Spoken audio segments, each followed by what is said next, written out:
We'll be continuing with the Hilchos Yom Tov in the Tur, and before we start the next halacha, סימן Tav Kuf Yates, requires an introduction. There is a halacha that says, Ein binyan b'kelim.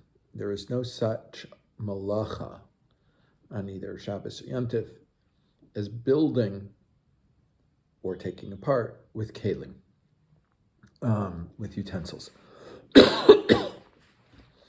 And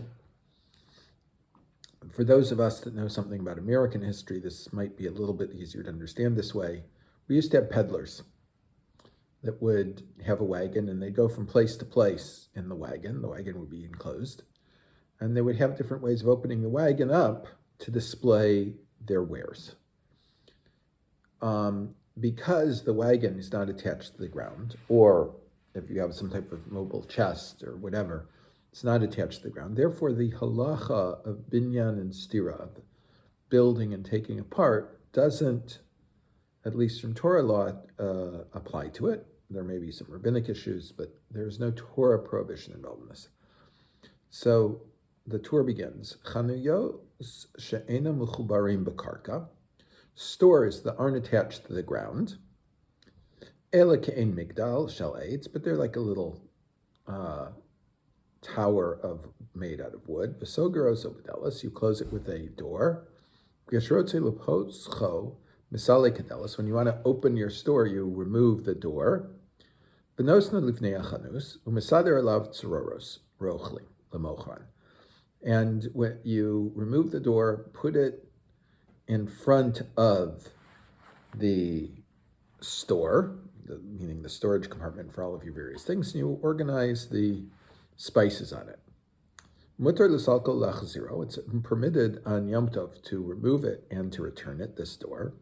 אבל אם יש לו כיוצא בזה בבית, מותר לסלקו ואסור להחזירו. But if there's something like this in the house, you can remove it because that's damaging, so to speak, but you're not allowed to return it.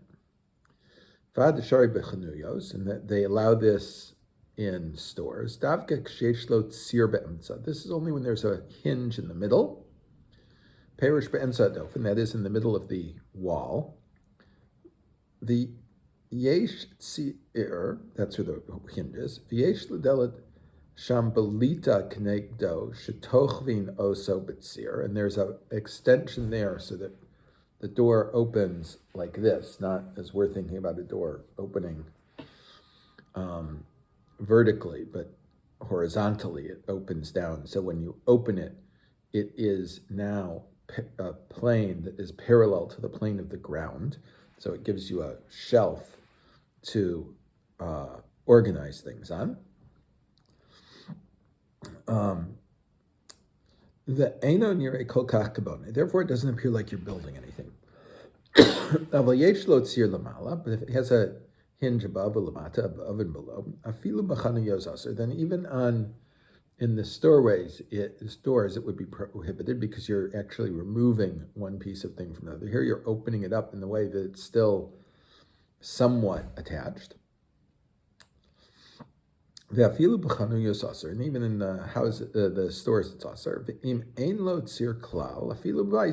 If there's nothing attaching this to the building or to the, let's all say, peddler's wagon, then it doesn't matter whether in your house or store, whatever, it is always mutar.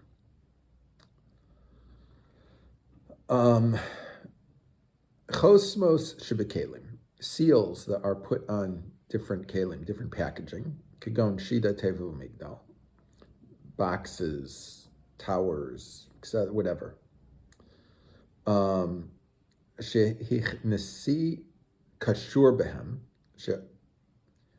that the covering is tied onto them bechevel, with a rope. Yachol latiro, you can untie it, or lachotcho, or cut it b'sakin with a knife, or latiro kliaso, to unbraid it. V'kasav v'yad miroshal davka kagon kashira schevel. It's only if it's like it's tied with a rope. V'kyotzebo, and anything similar. Aval potachos shel eitz, but if the seal is made out of wood, or shel matachat, or or metal, asur, it's prohibited. Lafkia, ulashabir, you're not allowed to open it up and break it. These things apparently, I don't know how this worked. They couldn't, the only way you could open it is by breaking this piece of wood or bending the piece of metal. In this way, there's still in Kalim, at least rabbinically, a type of binyan construction or destruction. Ubesefer mitzvos katan, in the smak it wrote, Ubeshviras posachos shel kelim nechelklu bo harav Rabbeinu Eliezer mimintz matir. There was a machlokas about it. The Rav Rabbeinu Eliezer for mintz allowed it. Rav Rabbeinu Shimon asur, and the Rav Rabbeinu Shimon prohibited. Umiyu al yedei akum yesh lahakel. If a non-Jew does it, you can be lenient on them. Adkan. This is as far as the smak wrote. B'shel karka kagon delas shel bor shekasher bo b'chevel yachol latiro. And if it's attached to the ground, like the cover on a well, you can untie it. The lav shel kayamahu, because the knot that you used to shut the cover of a well was never intended to last a very long, because several times a day people have to get water. Hu deshari omed lahatir, because it's there to be untied. But you can't break it or cut it, because that would be like tearing down a building.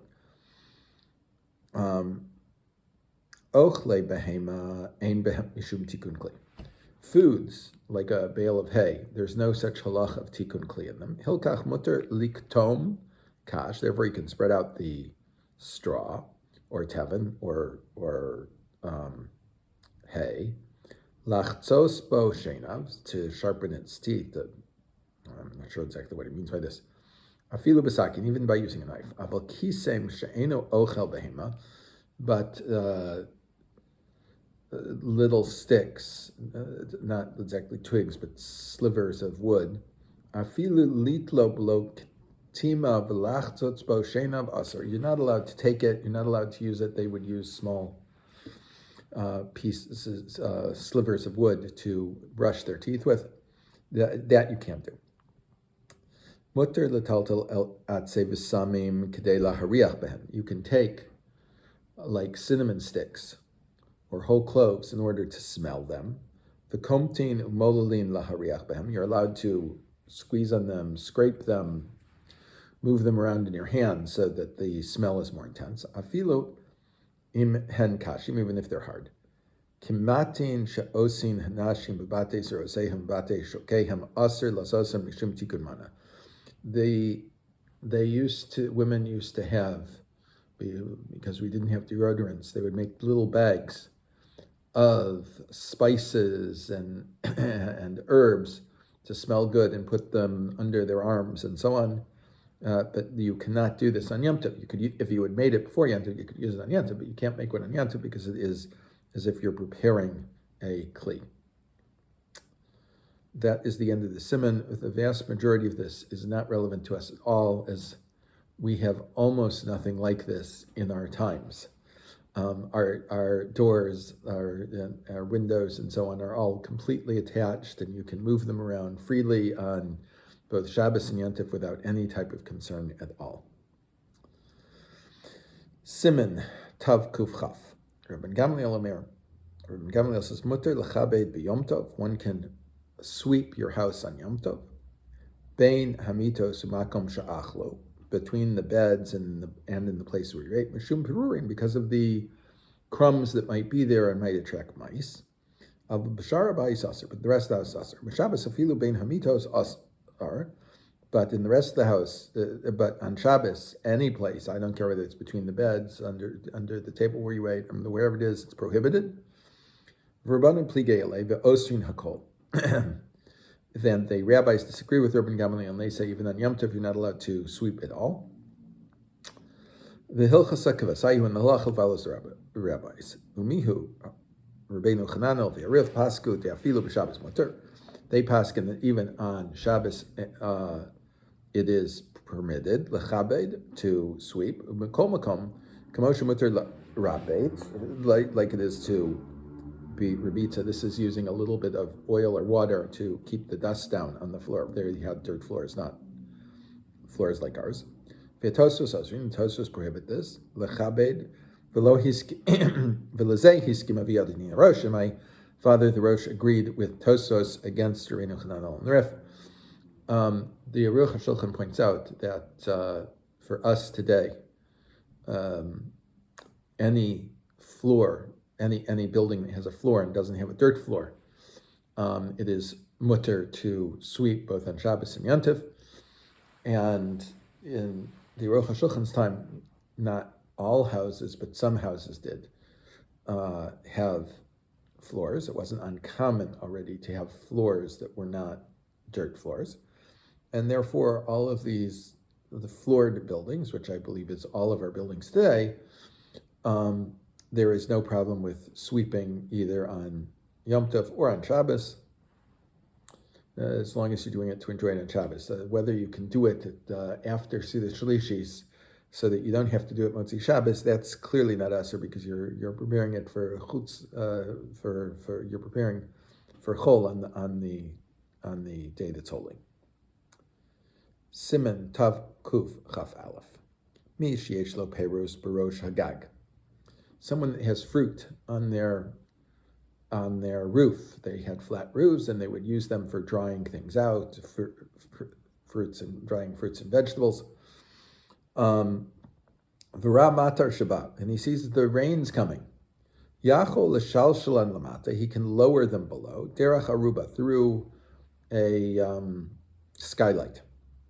Shebegag, that's in the roof. Shiyordim lamata bechevel, and they lower it down with a rope. Avalo yatriach lo'aridam lo b'sulam v'lo b'madrega, but you cannot carry them down a ladder or down the staircase. V'lo b'chalonos shebema'akeh, and not in the windows of the parapet. Afilu lahapilam deracham, even to throw them down from there. V'lo yashitam migag l'gag, and you cannot move them from one roof to another. Ve'afilu lo'aridam baruba, even because your roof doesn't have a skylight, and the next roof does. V'lo hitiro ela dalet or hekupos, you can only do 4 or 5 containers. Aval tevei lo, but more than this, you're not allowed to do it b'Shabbos asur, and on Shabbos it's completely prohibited. The reason why you can do up to 4 or 5 is this is a reasonable amount that people might eat or consume, a significant amount of this. More than that, it looks like a commercial operation, and a commercial operation one cannot do on Yom Tov. But we are allowed to process food on Yom Tov in order to be able to eat it on Yom Tov, unlike Shabbos, where everything has to be processed before Shabbos. Therefore, we're not allowed to do anything with it on Shabbos, but I can do minimal amounts that we could conceivably use on Yom Tov. Continuing, mutar lachasos peros or ka'in or levenim mipnei hadlaf. I'm allowed to cover up fruit, barrels of wine, other things, because of drips. Shelo yared leihim, so that the drip doesn't damage them. L'Rashi davki b'Yom Tov v'l'ri afilu b'Shabbos. Rashi says you can only do this on Yom Tov, but the Ri says you can do it even on Shabbos.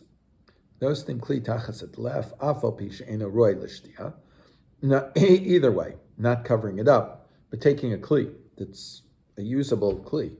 It's a bowl, a bowl that I could use on Shabbos or Yom Tov, and I take it and I put it under the drip. I can put it there, even though the water that's dripping down isn't fit to drink. Ve'afilu b'Shabbos, I can do this even on Shabbos.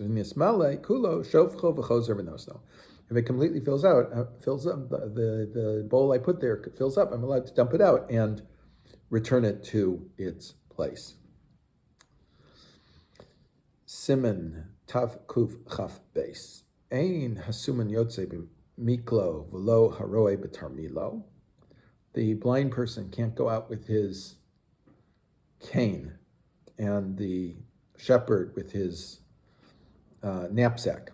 The ein yotzim lekise echad anashim ve'echad lenashim.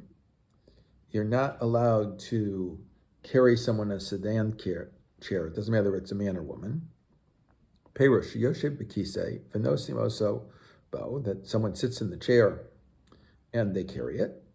If many people need him, he's the Rosh Yeshiva and no one else can give the shir that he would give, or not as many people would come to learn. He can't go there in any other way. Mutar, and then it's allowed. As long as they don't shoulder it. Perush, what does this mean? Each person puts his arm out on the shoulder of the next person. And we put the chair over their arms. But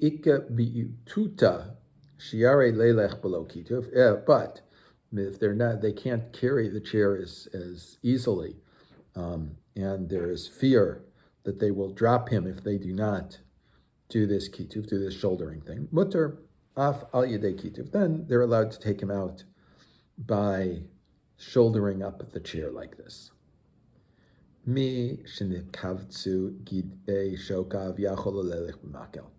Someone that his legs are hurt and he cannot walk without a staff, then he can walk with his staff on Yom Tov. Ein para k'yוצא ברצועה שבין קרניה ואין מנהיגים אותה במקל. The cow we're not allowed to put her out with a ribbon between her horns, so she's carrying the ribbon. No need for it on Yom Tov. And we do not guide the cow, herd the cow with the shepherd's staff, because again, we don't have to carry the shepherd's staff. As we said last shir, if we don't need something on Yom Tov, if it's not an actual need of Yom Tov, I can't carry it. Just because it's Yom Tov, it doesn't mean I can carry anything. So too on Shabbos with Nirav, as we mentioned.